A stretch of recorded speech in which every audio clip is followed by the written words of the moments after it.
I have like 6 or 7 different theories. And all the facts that we get is that he is a wannabe struggling writer, an amateur sleuth, and a serial masturbator.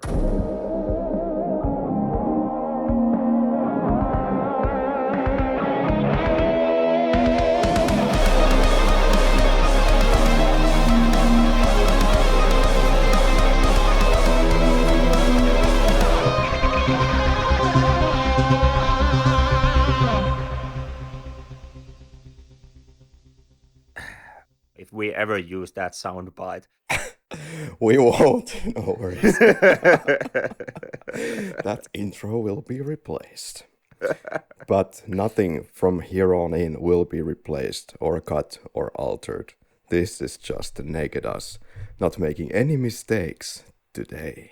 Yeah, and unlike the naked main hero of today's film, who most definitely does keep making mistakes. That could be. Or does he? Or who does?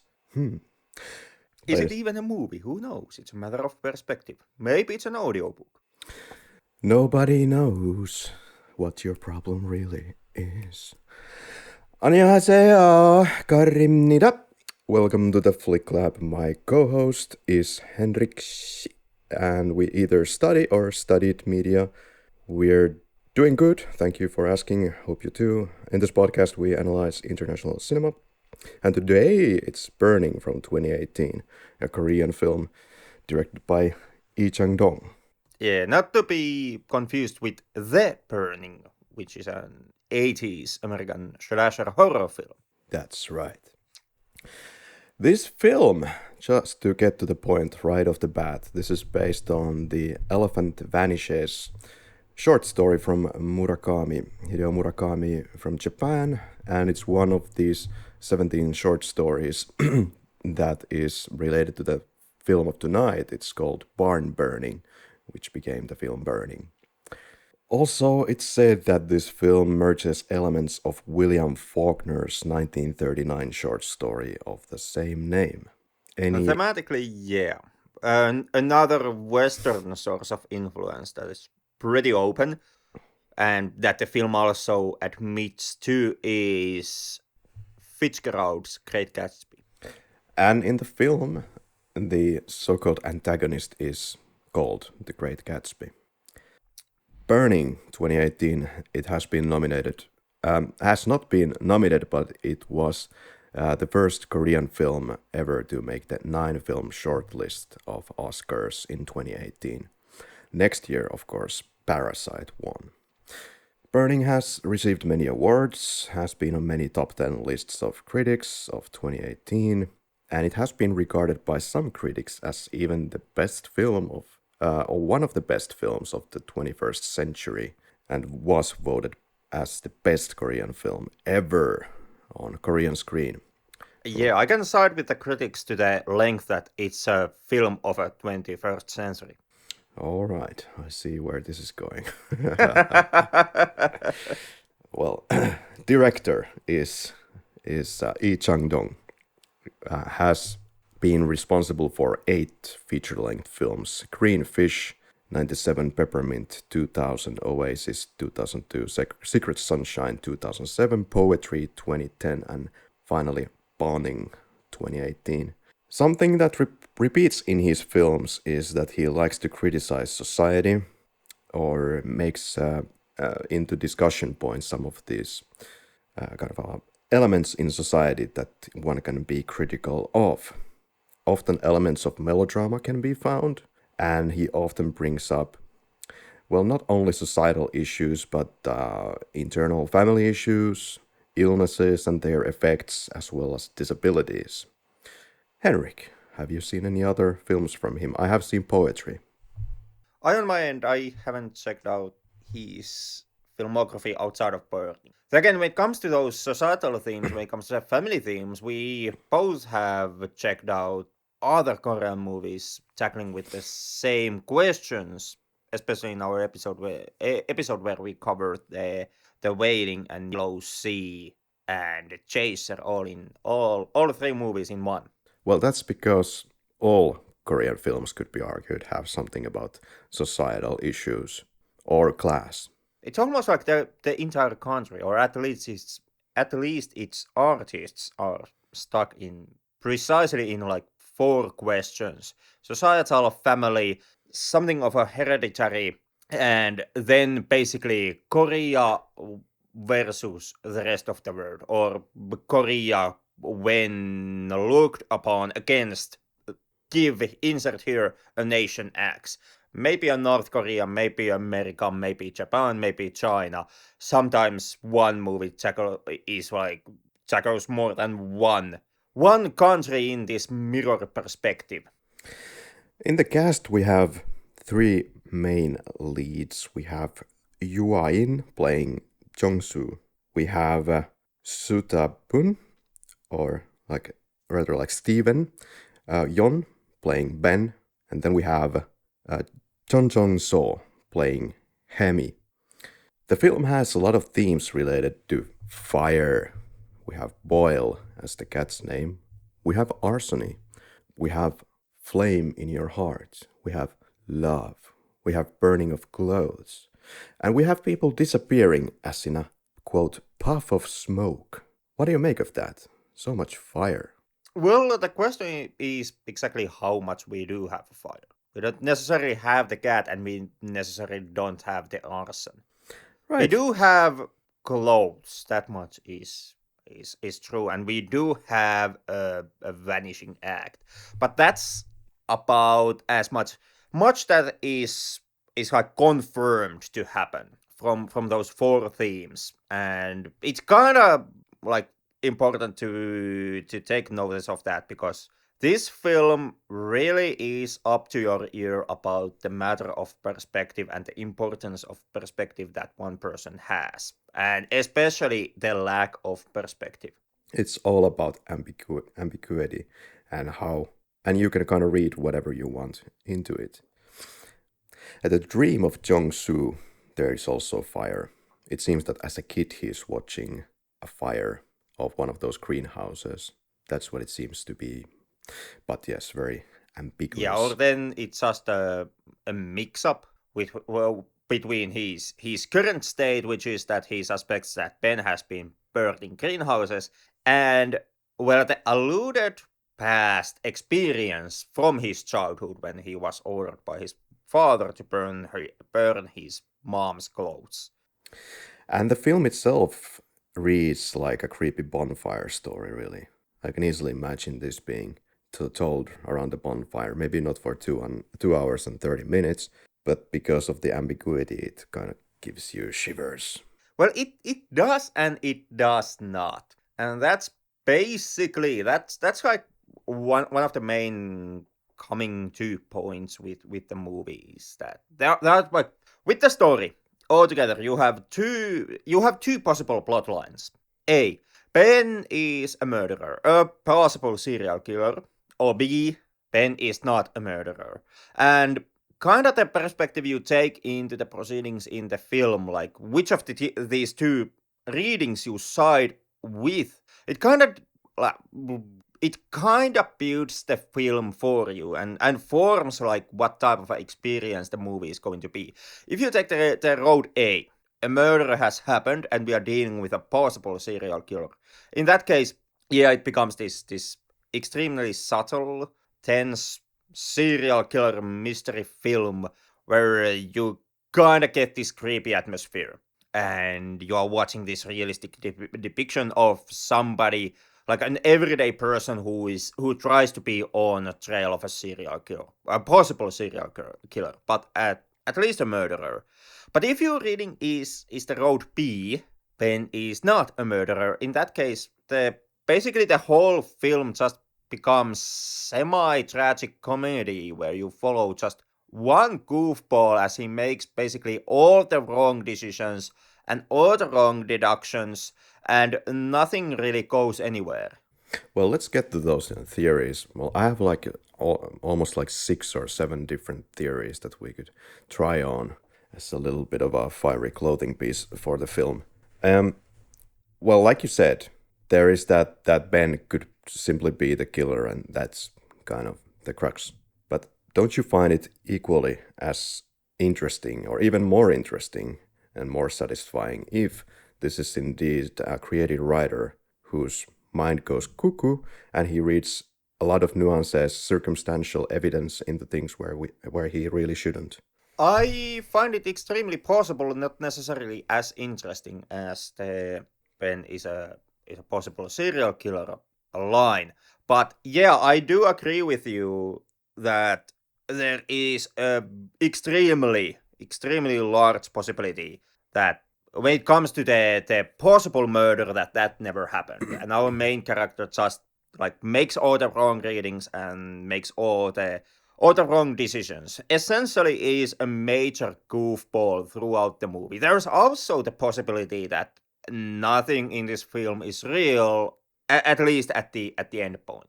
Like there is no murder and the ending is not real. It just all the ending would just happen in our main character's head as he sits down and starts to write his magnum opus, his novel.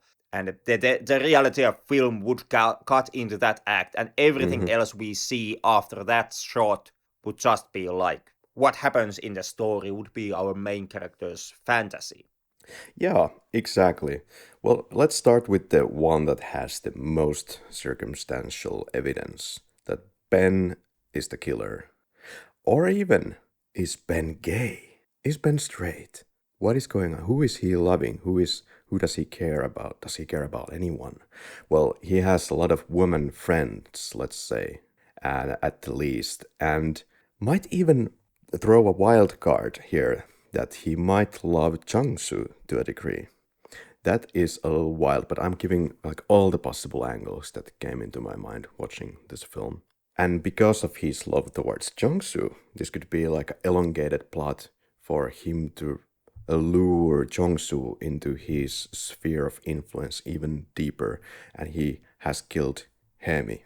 Did that go really cuckoo?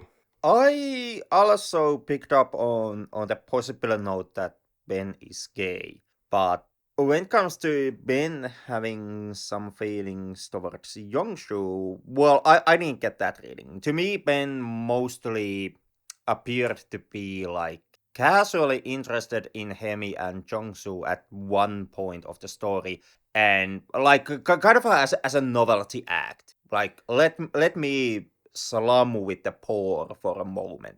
And after the slumming has been done, then Ben quickly just drops interest in Yongshu and Hemi. And he's like, okay, yeah, well, done that now, bored once again. Can all these poor people just get out of my sphere of influence, or at least or at least from the sphere of my view, please? And he once again kind of hollers up with his rich buddies. In the parking lot, there is this again repeating quote that repeated at the countryside home, that the hum that rocks the core of your soul, and Ben touches the chest of Jong-soo, which I could have multiple interpretations for, or there could also be no interpretation really. It could be affection, it could be an invitation for some murderous partnership, who knows, or most likely just messing around. Then Ben says that he felt jealous for the first time when Jong-soo told he loves Hemi, which was of course followed by this rather maniacal laughter. So this could be a sign of affection towards Jong-soo. It could be also a sign towards Ben's affection towards Hemi. Who knows? Yeah, I really don't see why anybody would see anything in Jong-soo. Like the dude looks like a potato, and all the facts that we get from about Jong-soo is that he is a wannabe struggling writer, an amateur sleuth, and a serial masturbator. Okay, so, and then there is this allusion to ugly greenhouse, which is a hobby of Ben's that could be a metaphor for ugly people, and most likely to a certain degree is or is intended to be viewed as possibly such. So maybe like a description of poor people such as Hemi, which he might have killed. Yeah, and especially like allusion to, or especially alluding to the whole concept that there are things that fill a purpose, and then there are like useless things, like abandoned greenhouse that no longer fits any purpose, and from there, like the whole idea that we have a societal construct where you have people who fit some purpose, and then you have useless people like the poor. What do you read into the quote, when things are too close, you might miss it?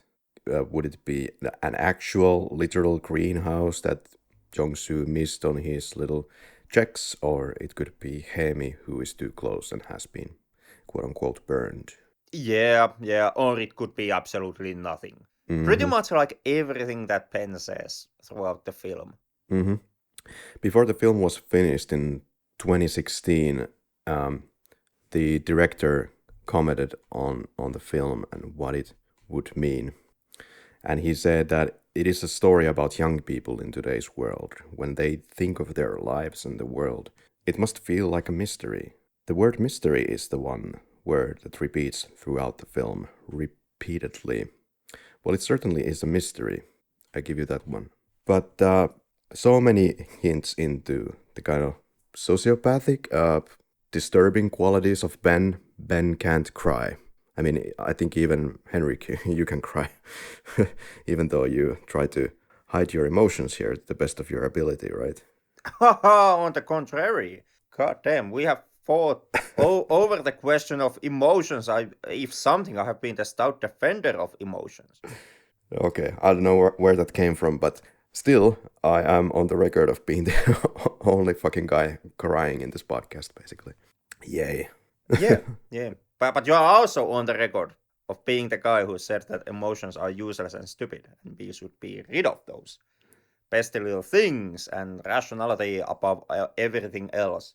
Yeah. Emotions are a mistake or a failure, you have said at some point. Yep. Well, they are not entirely useless, but they also are.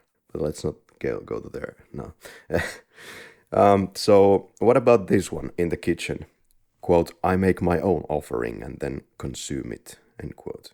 Does Ben eat human flesh? Perhaps, or then he does not. It's the point when it comes to trying to decipher like the mystery plot of burning. If something, in my opinion, it's a futile exercise. Mm-hmm. Well, and you know, kudos to the director. It is an artistic choice that has been done on purpose. Like also to quote from the director, the gaping holes in the chain of events, the missing pieces from which we can never know the truth, alludes to the mysterious world we live in now. The world in which we can sense that something is wrong, but we cannot quite put a finger on what the problem is. And much like the director's quote, this is also something that like plays out throughout the movie constantly, basically in every single step of the possibility of has Hemi been murdered, or did she just run away from her depths? And I can appreciate the artistic decision here, and I can appreciate how the whole tone of the movie kind of applied to the director's mission statement. But at the same time, does it make an interesting mystery film? Well, no. And does it mean that in the end of the day, the exercise of trying to piece together the mystery quotation marks in burning is it a futile exercise? Yeah, yes, it is. It's kind of pointless. It's like we can see a hint here, or then it means nothing. Discussion just over and over again. isn't that the offered beauty here, that you can't really know what is the case? You're given a lot of quote-unquote clues, but you can't put it together. It is, but at the same time, is there really point in discussing that then? Or trying to decipher it? Or finding an answer to the whole question? Is there a mystery? Because basically, the whole discussion will just be a rinse and repeat process of one point. I saw a possible hint here, and then the continuation line, but it might not mean anything. Mm-hmm. But that's what makes it quite interesting for me.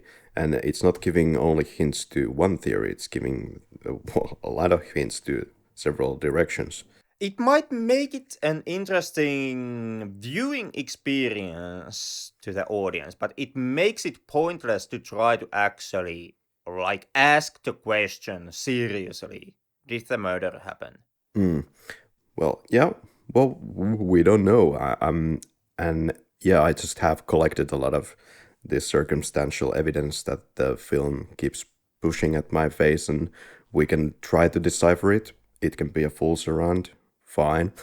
But I think it's kind of interesting just to see what the characters have been saying here and see what it might be, see what it might not be.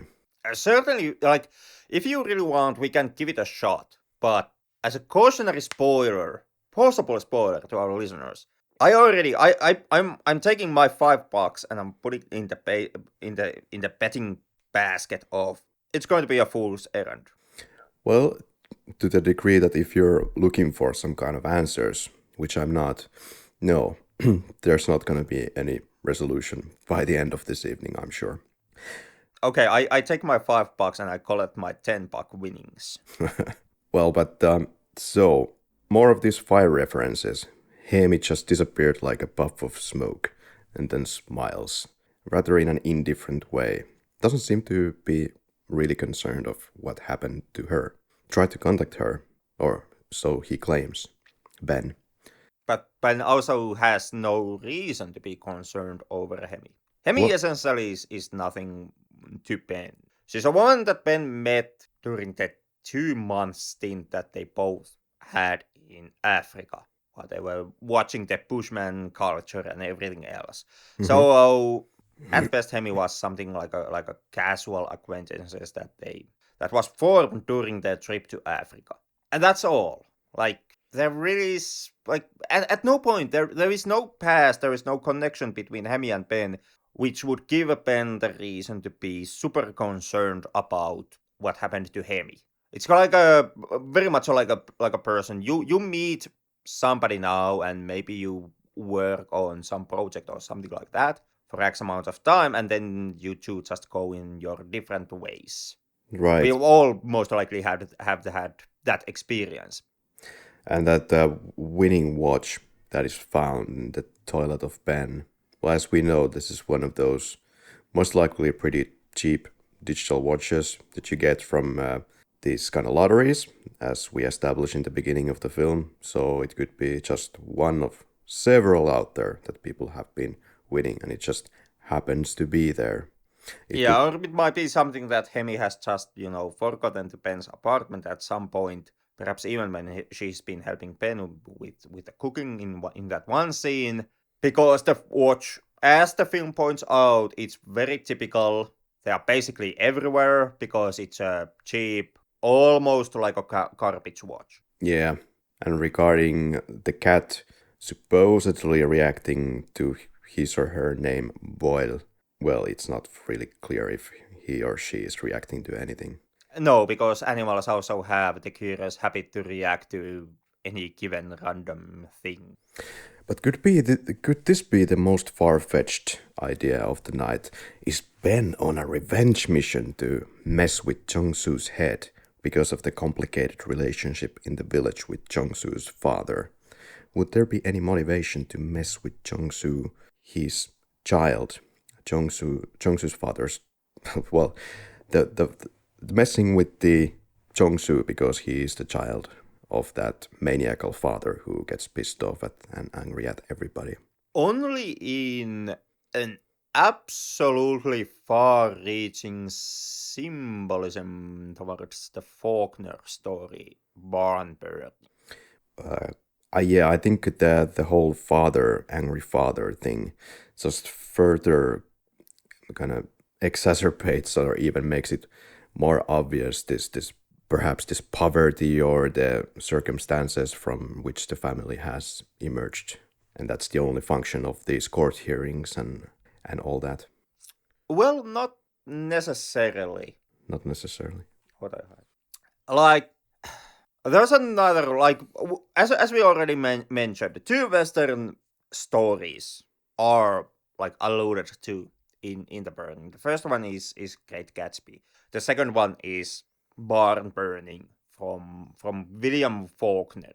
And Barn Burning shares the name with the original short story that Burning is based on. And Faulkner is someone who, as a writer, is being name dropped. Is name dropped in Burning. So the connection really exists there. And William Faulkner's Barn Burning is a story of a poor family. It starts from a courtroom where a child is preparing to give a testimony in a case where his father is on trial. I don't remember what incident. Was it a barn burning case or what it was? But anyways, that's where we start off, and from there the story continues. It follows the family. It becomes extremely clear that, much like Jong-seo's father in Burning, the main character's father in Barn Burning is a person who has this kind of undescribed grudge against those who are higher than him in the social ladder. Mm-hmm. And in the short story, the main character's dad's kind of scornful attitude, it manifests throughout extremely petty and extremely unnecessary acts of aggressions towards those who he despises, essentially the rich.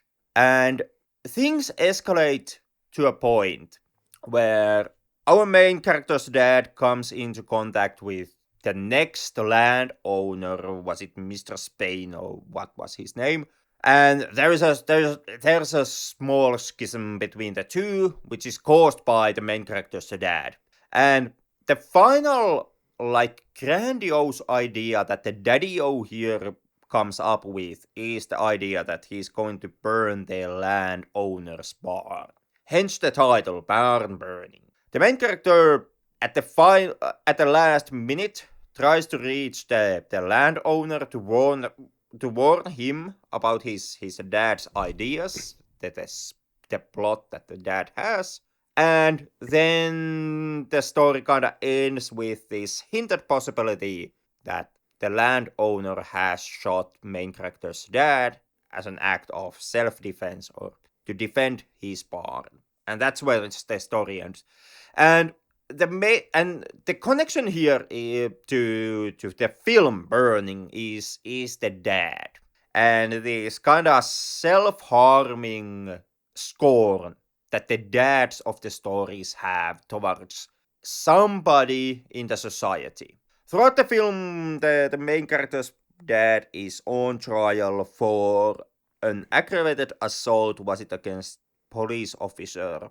Yeah, government officials in the town. Yeah, government officials. And the dad has a lawyer friend who makes two strong points. The first one is that the main character, Jong-seo's dad, is as stubborn as all hell. He could get a more lenient sentencing from the judge if he would just, just apologize. Just do that much. The dad refuses because headstrong attitudes. And the second point is kind of explaining something from the past. It turns out that the lawyer friend has given the dad the advice that, buy property from the area of Gundam.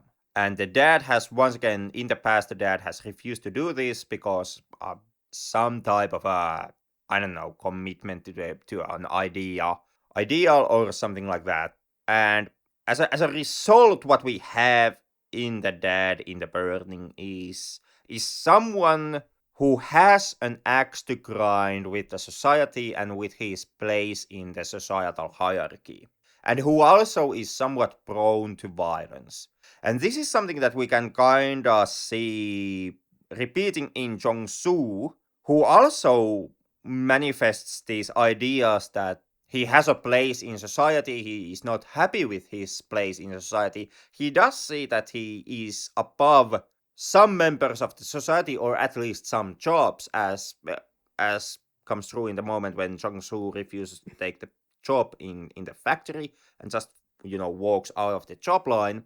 And then we have the possibility of genetically inherited violent attributes that would in the end manifest at the very ending of the film. When we take into account the director's real life history, that his family, especially his father, if I recall, and the director himself are quite left leaning indeed, and the director has been politically active, has butted heads with the government, and was banned from running in the elections for several years. And his films also tackle, I would say, kind of left-leaning themes of people in society, the kind of people suffering the most in poverty and medical situations, Alzheimer's, disabilities, all that. So you could take that into play, and just thinking about the director's background in this sense, and all the political because also when he has also been butting heads with one film festival, and that happened to be right leaning, and he was banned from there because and his films were not permitted to be running in any kind of nominations. I don't know if that is still the case, but that happened because of some clashes, because he didn't agree with the politics of that newspaper that was in the background of that event. So all in all, if you want to read all of that, well, not so circumstantial evidence, I suppose, into Burning, then Burning might be very much saying something like, yes, if you're kind of the underdog, if you are poor, then you might suffer from viewing the world through a prism. Well, Jong-seo does frequently look through the window, kind of like trying to escape into some other reality, let's say. Whereas I found that Ben he seems to be always looking at mirrors, not through windows, if you want to read something into that. But anyway, that Jong-seo would be kind of the underdog who loses the plot, and then the result is violence. It could be also like jealousy. Yeah. And that's kind of the thing with the ambiguity, because in Burning, in my opinion, the whole ambiguous nature of the story, and the fact that there are no answers here for the main question of the possible mystery plot. Has a murder really happened? It like if we would wanna see Burning as some type of a strong political film, I do think that the ambiguity here harms that purpose. Because in reading A, Ben is a murderer. In there we can see some radical left-leaning political viewpoints and statements being made. To be more precise, the statement that the rich will eat the poor. And in that reading, you can take like Ben's all the quotations from Ben, how I enjoy making food because I can make something and then consume it as an act of cannibalism, and a literal case of a rich man eating the poor woman. But since the film insists on being so goddamn ambiguous here, it also means that you can't be certain if the murder has really happened, and because of that, there really is no clear statement about the rich eating the poor. Or it's like the poor eating the rich, kind of like the Aerosmith song "Eat the Rich," all happening here. From where we could go to the theory of Jong-seo is deluded. As we stated out already, the creative writer who still hasn't figured out what to write, and the kind of the story is writing itself in front of him. There's this lawyer friend after one of those trials that says, quote, "Aren't all protagonists nuts?" End quote. That could give you some kind of a hint Hemi might as well be fine. There's the pressure of triangular relationship and delusion related to quote from Hemi. Like, quote, the trick is, instead of thinking there is a tangerine here, you need to forget that there isn't one, end quote. Yeah, which makes a strong case, at least if you want to read it the way, that what Hemi really is saying is that once you get an idea into your head, once you have reached a one viewpoint, it's extremely, or you have become convinced that this viewpoint is true, it's damn hard, if not almost impossible, to actually then abandon that viewpoint. Much like in the film, Jong-seo gets the viewpoint. He becomes convinced that Hemi has been murdered by Ben. And then throughout the film, after that, Jong-seo never actually manages to get rid of that viewpoint. Everything that happens to Jong-seo is gets perceived by him as an evidence that yes, Ben is a killer, which leads into the ending of the film. But much like the tangerine that Hemi eats during her pantomime presentation, it might not be real. It's just a viewpoint that is stuck in Jong-seo's head, and is something that he just can't get rid of. To add more fire to this argument is Jong-soo's notion that while he's reading William Faulkner, it's like reading my own story, he says. And this once again kind of again brings up the whole point, or at least what I took to be the point of Faulkner's story, Bondman, which is kind of the main character's incapability to deal with or to prevent the aggressions that happened around and to him. Like in Bondman, it's the dad, and it's the parental aggression from the dad. In Burning, we start with the parental aggressions from the dad, which partly lead into our main character Jong-seo's situation throughout the film, and at the end culminates in the act of aggression on Jong-seo's part. Yeah, this next that I have here might not really be like a. Well, it's one part of reading in it, the whole class inequality and all the points that you see in the film regarding that. Well, yeah, as in Parasite and in almost all Korean movies ever, there is the class inequality. Kind of the poor cannot be allowed to be happy. They are in this, what we've discussed before, and maybe we should do an episode on this one day. Structural violence. The rich make the poor possible gold diggers. In Hemi's case, perhaps. Perhaps not. I wish we could have like South Korean here to tell us in what kind of intonation, what kind of tone, or is it completely unreadable, as I would think. How is the word oppa used in this film? Because the word oppa is interesting. It's not translated because you can't really translate it in the subtitles, but so this is a word that means basically older brother, but it can also mean something that you say to an older male friend or male lover or somebody that you're attracted to. You want to tell them that you're attracted to them. You might call them oppa, but it's very much to how you say that word. If you go like oppa, then yeah, we get the hint. But it's more neutral, but it's used a lot during these encounters with oppa. So, did you feel anything regarding that? That there's maybe like a loving relationship starting to blossom between Ben and Hemi? Not really, no.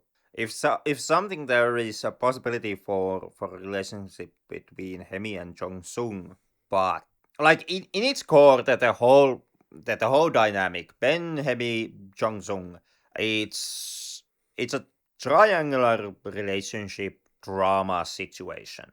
You have a girl, in this case Hemi, who then has a possibility of two lovers. Either the childhood friend Jong-soo, to which she is at least partly attracted to, at least enough to, have a casual one night fling. And then you have Ben, who she also might be attracted to, but once again, nothing is really truly confirmed. And a large part that kind of makes certain that nothing is confirmed is the character of Hemi, who is being shown to be somewhat liberated, somewhat free spirited young woman. So, because of this, the casual act of sex does not necessarily mean love or any great deal of affection here in the case of burning. What did you think about that showing tits twice during the film? Was that what whores do, as suggested by Jong-seo? What I really saw was kind of like a liberal woman who had been in Africa and really liked the Bushmen and their traditions and was just having a little bit of fun under the influence, and that's all. Yeah, kind of woman showing her tits. It's nothing really in Right. today's world. Well, Like the whole notion of Jong-sung that basically Hemi showing her tits too easily, and that makes her a whore. It's more of a like it gives a negative statement about Jong-sung and paints him out to be a huge asshole, which is also something that is being viewed by the serial masturbator aspect of Jong-sung's character. yeah, what's up with that? There's a lot of masturbation here. A Well, lot. what's up with that basically is, a young man who has sexual urges and can't really like Write a book. deal with those urges in a positive, healthy, not as a making you out to be a huge creep kind of way. But it's so natural, Henrik. Everybody does the hand thingy. So let me be absolutely clear here. It's absolutely natural that you masturbate. It's not natural that you go into your female friend quotation marks, apartment and masturbate all over her goddamn walls. A is natural, and there's nothing wrong with that. B, well, holy fuck, man, get yourself looked after. Yeah, get yourself together. Yeah. Acting is something that I would like to jump on for a second. The director is known for not giving really specific instructions for his actors on how to behave on the set or how to get into the character. Rather, he wants his actors to just absorb and get into the character as best as they can without giving them really instructions. Well, different culture, different going ons and different language, but what did you think about the acting? It felt quite naturalistic, which is the director's overall style in his movies. Yeah, the acting all around it's really strong here. Perhaps the one who has the easiest time going here would be, I guess, Steven Yeun, Mm-hmm. who from the cast is the one who has most experience about being in projects that has kind of really disappointing endings. And that's something that Steven can really count his blessings for appearing in The Lost. Okay, Jong-soo's mom calls, and Jong-soo and the mom haven't met in 16 years. Why is she popping up? She seems to have trouble with a department store that she possibly owns. This is my reading, but the quotation, at least the subtitles, don't really give it away to me. What is the issue? Is it a debt that she's having? Looks like it, because Jong-soo's reply to the whole monologue is, "I'll take care of it." And then she replies, "No way you'd have the money." And then completely ignores him, goes back to her cell phone world. Interesting meeting, and well, it's also there again to knock the main character over the head about the fact that he has no money, he's a low-income person, but then what? A bit of a weird scene. It helps to reiterate the basically one point of the film. And this is once again like I already said that the burning really does not feel that aggressive and that radical left-leaning film, at least when it comes to political statements. No. Because it's basically the whole scene with the mom is, once again, it's a return back to the whole kinda, in my opinion, under-examined take on the rich eat the poor. And this is due to the fact that in the narrative of Burning, Jong-seo's poverty, even though it's not Jong-seo's fault, it's something that could have been avoided.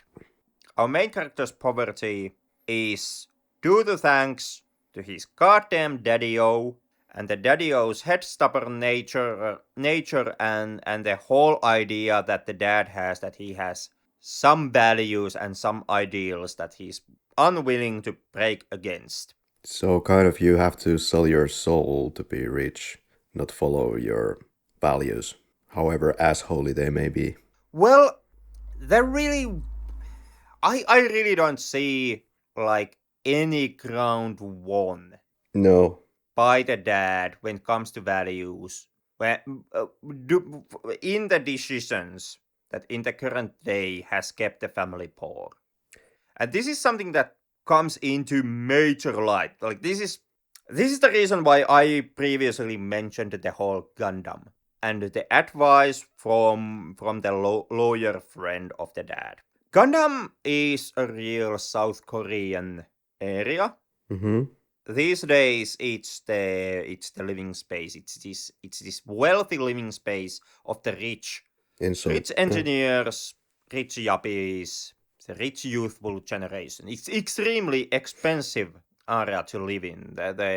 I've understood that the houses in Gundam, like they reach a really high price. It's also a place where to live in Gundam kind of requires you to have this kind of an image that you give about yourself. Like, Gundam is rich people territory. If you live in Gundam, you kind of have to look rich, you have to act rich, which has led into a problem that some people in Gundam live in extremely heavy debt because they have to keep up the public images, but they don't have like the natural capital to do that. So they take on debt. This is something that, well, was basically meant to be satirized in the song Gundam Style. But what happened before this was that Gundam really wasn't that expensive territory or that expensive neighborhood. There was a moment in time when Gundam was nothing more than it was just a collection of housing projects. Mm-hmm. It was all these construction sites building the place up. And there was a moment in history when you could really buy apartment for cheap in Gundam. And a lot of Koreans did this. Like they bought cheap apartments from Gundam and then they just waited it out. At some point, Gundam, it became more prominent territory, it became more prominent area, and the value of the houses rose. And this is the point that the lawyer friend makes. Like, he had given the main character's dad the advice: buy property from Gundam, buy it cheap, sit on it for a few years. There are all these housing projects coming up. The rich people will move into the territory in a later date, sell the house back then, or sell the apartment then for a huge profit, and become rich. And the dad has refused to do this. The bloody damn thing. There's nothing to gain really from doing this. It's not like you had to sell your soul. You had to give up your ideals. No, you had to buy property. And you wouldn't have to, live in a shitty farmhouse with one cow today. Had you do that? Have you done that? But the daddy-o had refused, and so Jong-seo is now living in poverty. And that's also the case with his mother, who in one point has decided to leave Jong-seo's father, and go, and find herself a new man, someone whom, as it's been alluded to, is less violent and less aggressive and less likely to explode. And now that Jong-seo finally sees his mom after 16 years, the mom appears to be financially more well off than Jong-seo. Then it's been hinted that the mom has accumulated a heavy amount of debt. Mm-hmm. So there is that keeping up the images through debt money angle here. But once again, it does reinforce the point that Chang-sung's poverty is a result from his dad's actions. Right. Well, both have made horrible decisions, the parents, and the kid is left in the middle.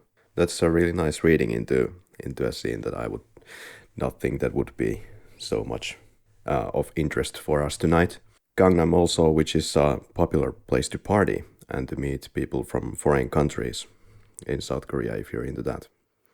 One wild card could be that Jong-seo could be the killer of Hemi. But then this would be so wild that then a lot of what we see on screen should be discarded as his delusions, which might be stretching it. Well, you might note that when Jong-soo is high or drunk, he might make up a story in his head about the greenhouses, and it might be something that Ben never said, but I think that this is a little bit of a stretch. The most baseless theory, maybe. I think basically the possibility that Ben would be burning greenhouses, it doesn't necessarily have to do anything with what happens to Hemi. Like, that would make burning the greenhouses, which is something that the film never confirms. So it's very much a possibility that Ben just made the whole thing up, just to give himself a mysterious edge while the casually smoking weed. Even if that would be true, like Ben really is burning greenhouses, what that would mean is Ben is arsonist. It wouldn't necessarily mean that Ben is a murderer. Yeah, it could be one of those kind of a pantomime moments of Ben. And there was another quote that could be linked to that. He said, quote, "There is no right or wrong. There are no morals to nature. If we have to talk about its morals, there's only simultaneous existence. I'm here and I'm also there." So in probably very abstract terms, or in terms of that, he might think of himself as doing something else or being somewhere else while he is actually here, not there. Yeah, and thinking that he's doing something while he's doing nothing. Yeah. Which also kind of ties to the whole question, what does Ben actually do for his job? He plays. It's also something that is never actually revealed. Jong-seo asks Ben, "What do you do for a living?" And Ben answers that, "I can't really explain it." And the best possible depiction is that Ben says that he parties. Parties. Oh, okay. In my subtitles it says plays. I like to play. Well, it's plays or parties. It might also be that I just, remember the line wrong. But anyways, the point still stands. Ben never actually gives anything that would describe what he does for a job. Be it parties or be it plays, it's not really a job function. It's not a job title. It's not like, I design graphical interfaces for stupid office programs, or I work at the local power plant. It's not partying or playing.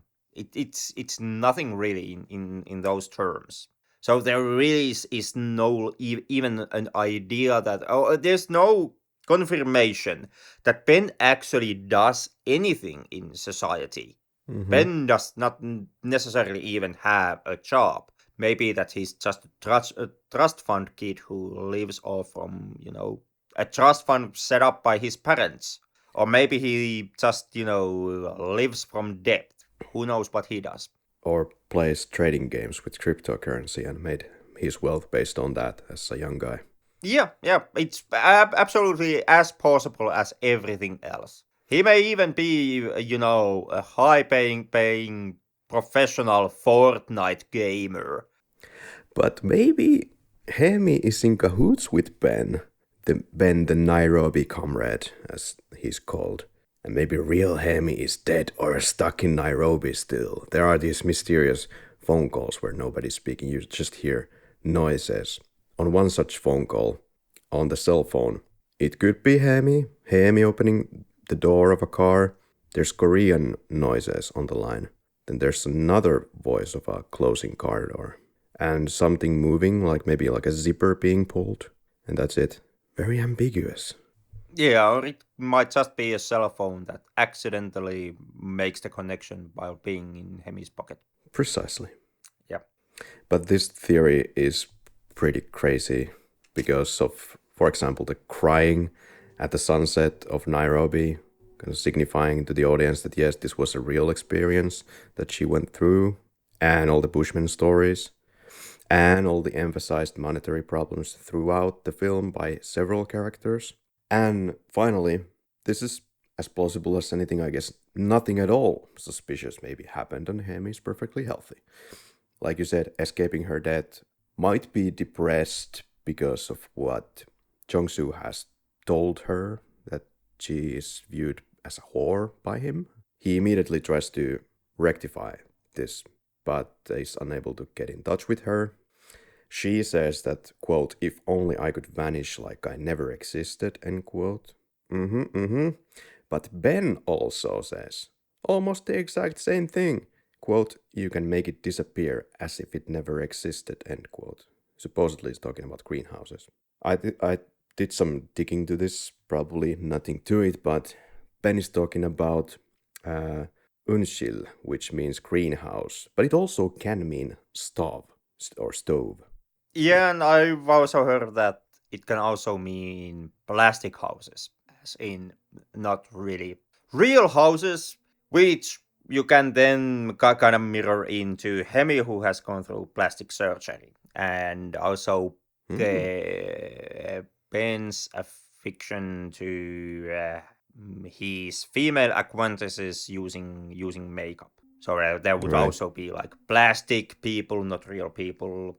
And Ben doing that makeup part, that could also somehow explain some of the woman's items, something to wear on your arm, things like that, that are also in the toilet. Yeah, something that he does for women. Yeah, who knows about these crazy rich people? Anything about the Bushmen that we want to read into it? We have talked about Bushmen before in The Gods Must Be Crazy, so welcome back to that thing. But Bushmen, there are two hungers that they talk about. There is the great hunger and little hunger. The little hunger is the actual hunger for food. You want to fill your belly with food. But the great hunger is the greatest hunger of all. It's the hunger for meaning. And this is what many of the characters are looking for here. Yeah, it's the most clearest, it's the strongest kind of symbol that the film has. The whole theme of big hunger. As that is something that actually does come true in all the three main characters. For Jong-sung, it's a hunger to becoming brighter, achieving some type of a societal status. To Hemi, it's finding a meaning in life, finding a purpose and a place. And for Ben, it's also kind of finding some type of a like purpose or something to do. Given what Peter DeBrucci, probably butchering that last name, of Variety said, I thought you might see more in this film that you would like, as at least in his perspective, he strongly sees that there is this class aspect in his mind very, very strongly, unspoken but strongly conveyed, he says, the sense of jealousy and frustration. But in order to emphasize with that, or if you don't emphasize with that the struggle of these characters in this class sense, then that will greatly impact the level of your viewing enjoyment. So somehow the connection just didn't click there. Well, could it be just that it's so ambiguous for you and that just bothers you? Yeah. Well, in my perspective, the class struggle really is not that strong. Yeah.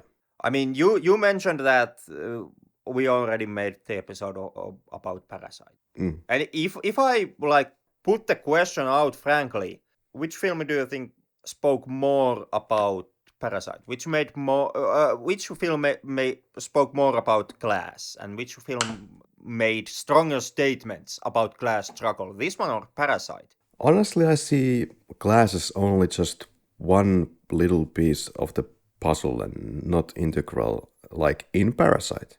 Precisely, and because of that, Parasite is more about class and class struggle than Burning. And I too, when I was doing my research on Burning, I came up with these repeated statements about how Burning is about the the differences in class system and the conflict between the rich and poor, etc., etc., etc. And I honestly don't see it as that strongly in Burning. Mm-hmm. And I do say that the ambiguity of the main storyline is something that does affect this in a negative way. Like, would it be confirmed that Ben is a killer? Well, then you can certainly say that yes, this film does have the whole theme about the predatory rich and the preyed upon poor. And it has the whole, and it most definitely has the whole theme about the rich hiding behind the conventions of society to use that as a one tool to hurt the poor. But since Ben is never actually being confirmed to be a killer, or really to confirmed to be, well, not even a bad guy really, we can't really make the statement that yeah, the film is saying this. Yeah, the film is portraying the rich as predatory and harmful, and the film really strongly is about this conflict between the rich and the poor. Yeah, I thought it was a strong depiction of how somebody might lose their minds and read too much into something that just isn't there. The whole film just really messing with the lead character's head, and I just kind of love that. Yeah, it can be, but once again, that would then require the film to make it clear that the murder did not happen. Okay. Like, in order for Jong-seo to be reading too much into everything and being wrong, well, that would require that the murder would not have happened. If the murder has happened, well, then Jong-seo is not reading too much into nothing, and he's actually right in his suspicions, and well, to a degree also in his actions. For me, I don't really have this requirement that it would have to make it clear that somebody is killing somebody or not. That's the whole point, to leave it ambiguous. And, Well, how then can you say that our main character is disturbed and he's reading too much into the wrong things? Well, I guess I can't. That's my main interpretation. Yeah. And that interpretation is correct. But at the same time, what it also means is that you can't say that Jong-soo is at wrong. You can't say that he's in right. No, I can't say You really can't anything. say that Ben is a harmful asshole. You can't say that the film showcases to you how the rich prey upon the poor.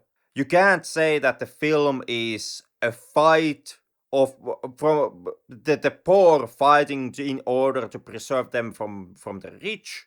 It's it can be, or it is and it's not. It can be about that, or it cannot be about that. It's kind of the two coins situation, where both are at the same time they are correct, and both are at the same time also wrong answers. Do we need the explanation, though?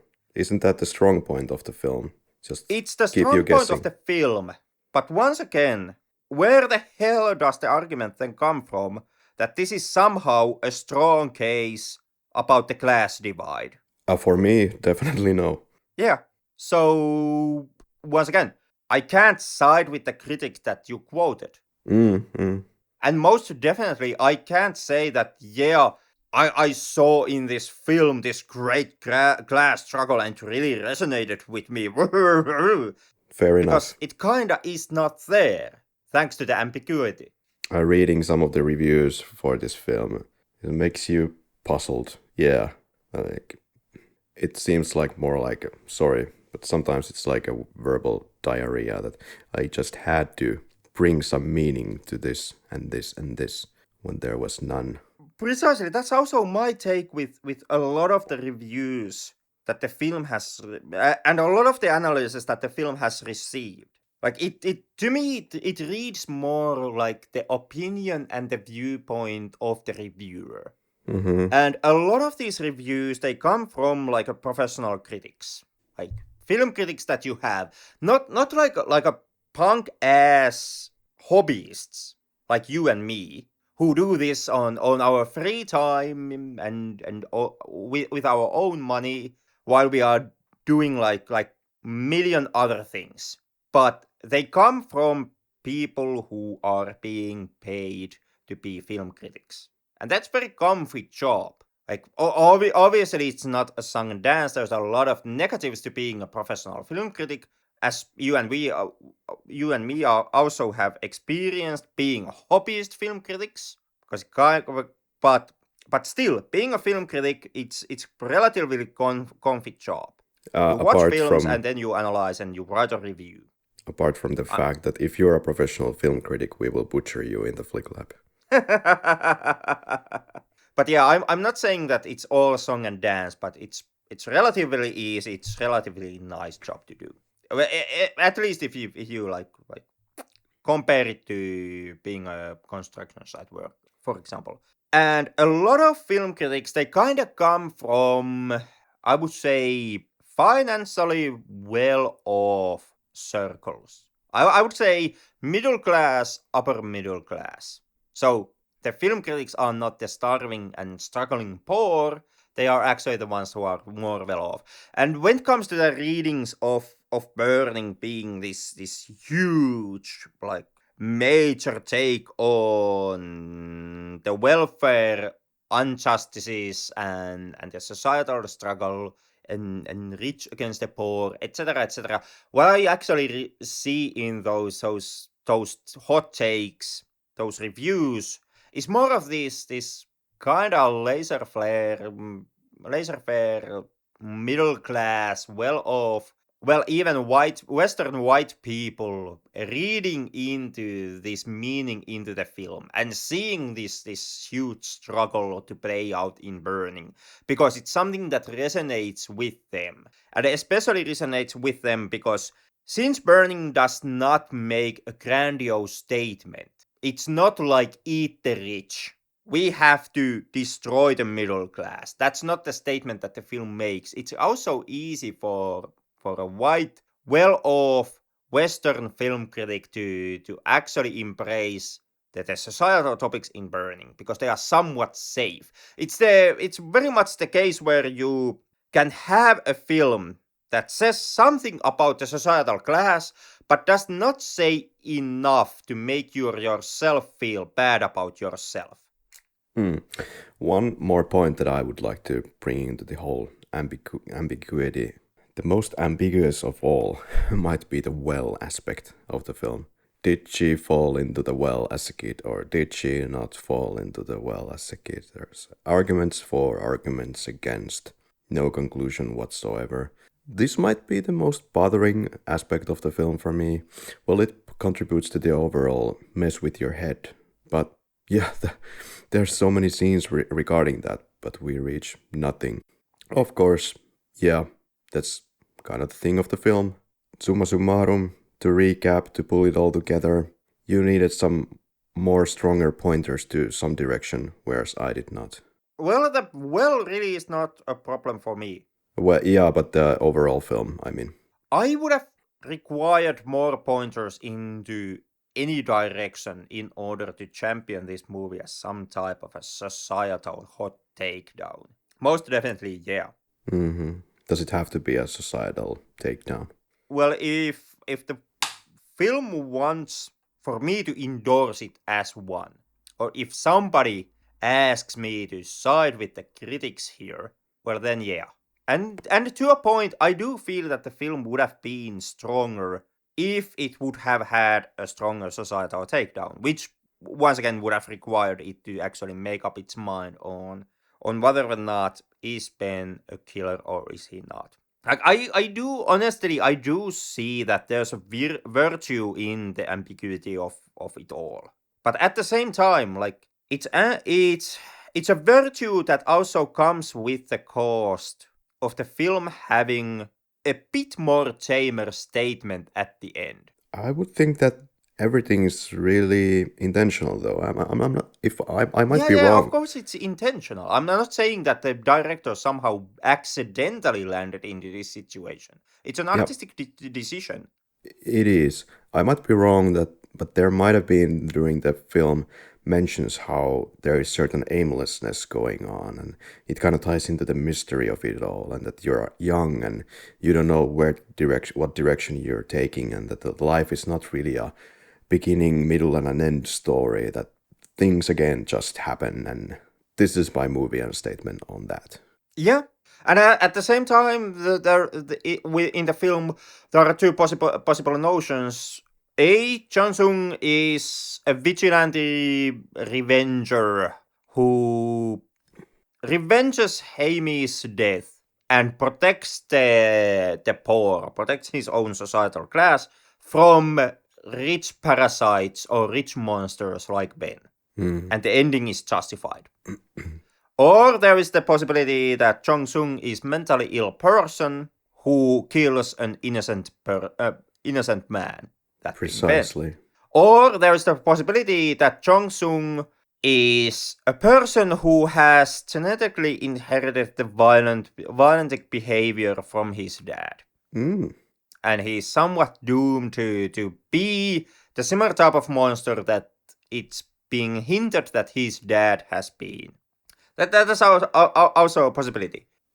Would there be a possibility that we go to the quickies? What do you think? Well, by all means, yeah. Special mention for an actor goes to, on my part, to Yeun playing Jong-seo. I also give it to Yeun. Another actor that I really did like was Steven Yeun. Mm-hmm. But Yeun perhaps has even more experience. He's like, to him, this may have been an easier film to do, thanks to, million episodes in Lost, etc.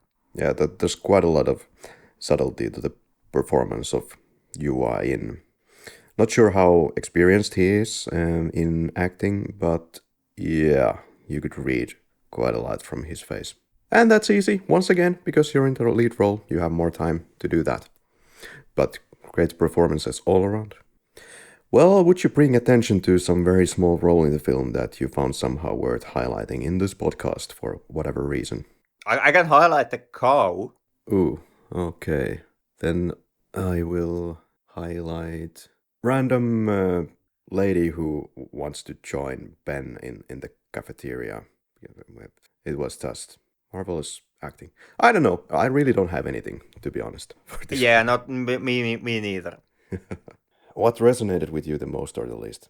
With most, it would be the realistic take on the serial killer genre if I go with the reading A about what happens in the film. For me, it's just, let's say, the ambiguity.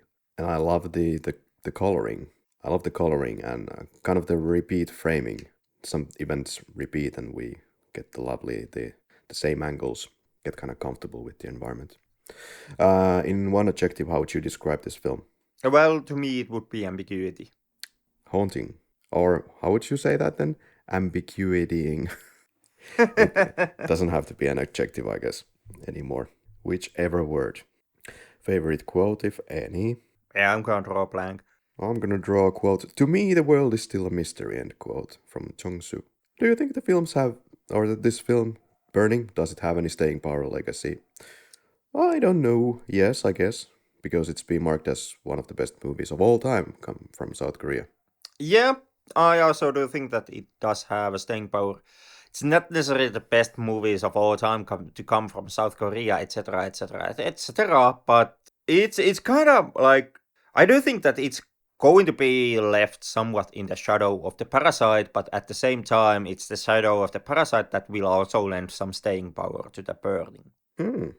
Two-folded. You Like really everything know, else in this film. at least quadruple-folded. You really know, it's like an origami. You really know you're watching Burning when you're looking out of the window as if to escape your harrowing circumstances, jacking off at your pipe dreams.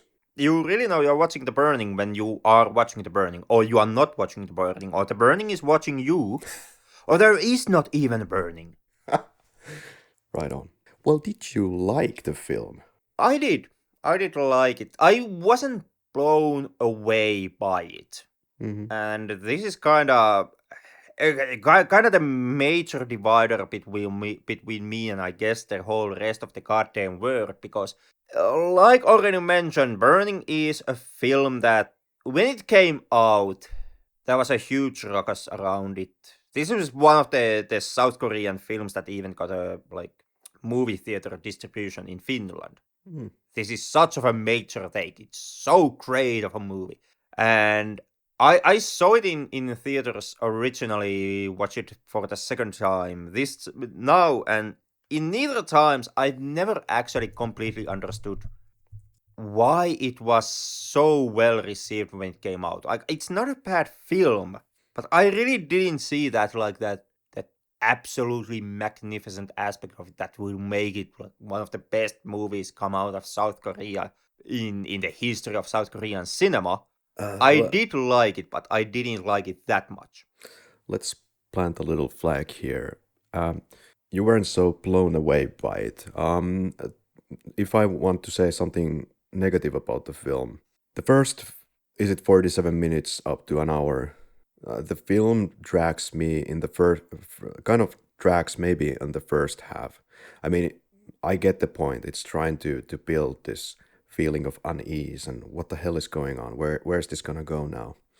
And then when Ben is starting to mention about the greenhouses, that's when the film picks up around the hour mark. Did you get that similar feeling? I did, and that's something that actually is good to point out to our listeners who have not yet watched the movie. This is 2 hours and 20 minutes, if I remember correctly. 20, 30 something. Yeah.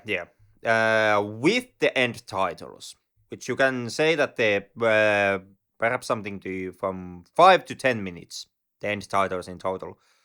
And it takes the movie something like an hour and 10 minutes until the real inciting incident, the disappearance of Jaime, happens.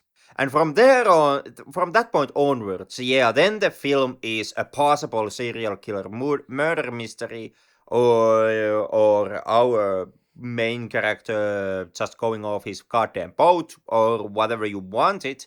But that's like the moment when the intrigue happens.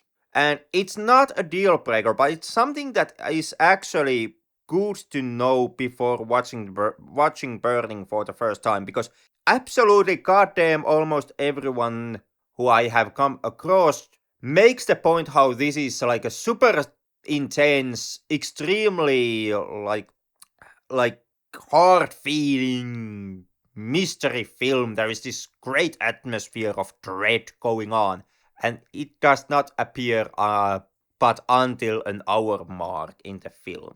Something to note that if you're listening to this podcast and you haven't yet watched the film, congratulations, you've just ruined the film. The best way to enjoy this film, like good to know at this point, right, is to know nothing about the Burning. Or I felt that. I knew basically nothing about Burning when I first watched it some time ago. On the other hand, I do think that it serves you well to know that the famous mystery aspect comes extremely late into the movie. It's something like the last, I would say, last 50 minutes of the movie is actually like the mystery part that everybody is craving about and what you have heard about. Yeah, the And last the 20. previous hour is like a build up to the whole thing. It's kind of like, Shyamalan's Sixth Sense. Everybody, when it came out, everybody was like that ending though, and then you have to wait like 90 minutes to get to the ending. What everybody was talking about. In here, you have to wait for over an hour to get into the mystery part that everybody is talking about. And when you see it, I would say that it hits you the strongest on the first go. Repeated viewings are, well, you might find some details, but the kind of magic of the film is gone at that point, in a way. In a way, yeah. Did I like the film? Yeah, you know that already. I don't know what else to put into that bucket. Would you watch the film again? Most likely, yeah. Uh, we already mentioned Parasite. I'm most likely gonna watch Parasite like sooner than Burning. But I'm not in any way writing off the possibility of rewatching Burning for the third or maybe even fourth and fifth time. It's a movie that like stands the test of repeated viewings. Even though you are absolutely correct that the first impact or the first punch of the movie is somewhat lost on the repeated viewings, and you kind of start to like once you know that you're never going to get any answer into the mystery plot, it does affect your second viewing somewhat, but it still is a movie that very well can be watched for repeated times. Agreed. Would you recommend Burning? I do. It's not the most burning recommendation given out here. It's not like Parasite where I was like, yeah, go watch the film. This is more like, yeah, go watch the film. It's a solid movie. It's very well made cinema, and there is a lot to like about the ambiguity of the film, and it is kind of the not knowing nature of the proceedings, and you kind of being able to draw your own takes on what happens in the movie. There is a lot to like in it, but at the same time, like already mentioned, it in my opinion it does hurt some of the the societal statement making aspects of the movie, and it does somewhat limit the whole oh my god it's so suspenseful nature of the movie. Like, god help you if you watch the film from the viewpoint B. Ben is not a serial killer, and all of a sudden all the suspense just kind of goes out of the window immediately, and you are just kind of watching this one buffoon lampooning through the movie and making complete ass out of himself, just weighing like Jong-seo, don't do that. Oh, well, now you did absolutely that. So do know that before going into the film for checking out Burning. But still, yeah, check out Burning. Well, yeah, I wouldn't say that he makes a buffoon of himself necessarily. Let's also remember that he is in love, or claims to be very strongly in love. Well, Which, at least he's masturbating all over the goddamn walls. Seriously, Jung-sung, what is wrong with you, man? oh, Get it's help before you do the stab murder. Oh, you did it. not confirmed. Not confirmed. We The do. stab murder is confirmed. The step, the step is, but Except, of course, in the reading, it's the ending is in Jong-sung's head, and it's not real, and it's just writer's fantasy. In that case, yeah, not confirmed. the masturbating. Yeah. Did that even? Masturbating is confirmed. No, it's not confirmed. Yes, it's confirmed. That happens even before the possible take that it's just writer's fantasy. It's one of those. Wall masturbation is reality in this film. Well, something is happening in this film. It might be one of those tangerine moments. Imaginary masturbation. No, I would say that the cat is more tangerine than the masturbation. Would I recommend the film? Yes. And of course, when you're making a recommendation for a film, you will know for a fact that not everybody will like the film that you're recommending, and I can perfectly see that some people are not in it because it takes quite a while to build up. Finally, when it gets there, it either grabs you and makes you in an awe-like state. It's not perfect, but for me, it's pretty damn near perfect package. So yes, go watch it. And nevertheless, whatever you think about Burning, I think it's just one more testament that there is a hell of a lot of potential and really talented and capable directors in the South Korean film industry, and goes to show that kind of the average South Korean film, at least the ones that we get to see in the spotlight, are more capable hands than the majority of, or the average Hollywood viewing experience these days. That's just my intake. Well, yeah, true that, but at the same time, it bears to remember that it's not really like even fight between whatever we get to see from South Korea, because that's extremely limited and curated offering, versus what we get from Hollywood, where we get like 90% of the movies. Like obviously, Sure. you know, here's a boatload of films has more crap in it than here's your curated take of few movies. And there was one random person who commented on Drive My Car as a Japanese person. He wasn't sure what to make of it, that now it's nominated and been winning a lot of accolades, because, in his opinion, the film didn't really necessarily win those accolades or those nominations because of the quality of the film, but because of the exoticism of the film. And that is all, of course, a fact and thing that you might want to keep in your head, especially if you're not so literate in Asian cinema or whichever region cinema, that plays a role. More than like exotism, when it comes to winning accolades and winning prizes, I still do strongly believe that the major driving factor was the fact that the narrative centers around the whole theme of art being a healing exercise and being this force that brings people together and helps you get over things and build bridges with others. Yeah. In other words, a film that you will find in Spielberg's movie collection. Yeah, most definitely. Along with every other art is a masturbatory exercise movies.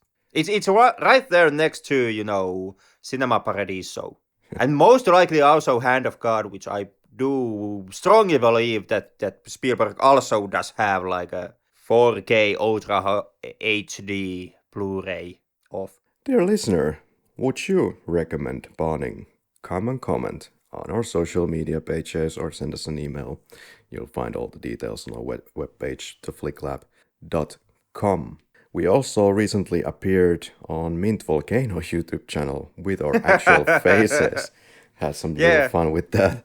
Yeah, so that's another great film product that we have made to ruin. Another one of those Asian classics or greatly appreciated films that at least Henrik has tortured and butchered in these talks. Yeah, plus if you go check that, you can finally see our ugly marks. Yeah. Yeah. Yeah, I'm also on Twitter. You can find it if you can spell my name correctly. Henrik, where can we find you? Well, if my correct workload stays the same in the next mental health facility, because I start to have some troubles with the stress at the moment. Oof. Yeah, the day is kind of hectic. Careful with that. You can also find us on patreon.com/theflicklab, and adding to our stress levels here, providing you even more content. No, but yeah, if you want more crazy content, or if you want these episodes about 1 week in advance, then highly recommend it to waste your money there. Or if you just wanna support the podcast and help us to make these episodes more also in the future, because running costs are a thing, and neither one of us is made out of money. No, we are kind of the Jong-seos. Yup. We are soon selling the final cow that we have just in order to cover all the expenses of podcast making. Yeah, that's true. This is really not cheap. And actually, we have just gotten the word into my eardrum that our editor has quit the podcast. His name is also Karri Ojala, just like mine. So yeah, if you want some actual editing in these episodes, proper editing, then please. Yeah. Patreon is a thing if you want editing in the episodes. It might also help your listening experience. Just a hint. Yeah. Well, this experience has come to a close, if nothing else. Time to draw the lab coats into the corner and just thank all the audience for joining us. See you in a fortnight. Until then.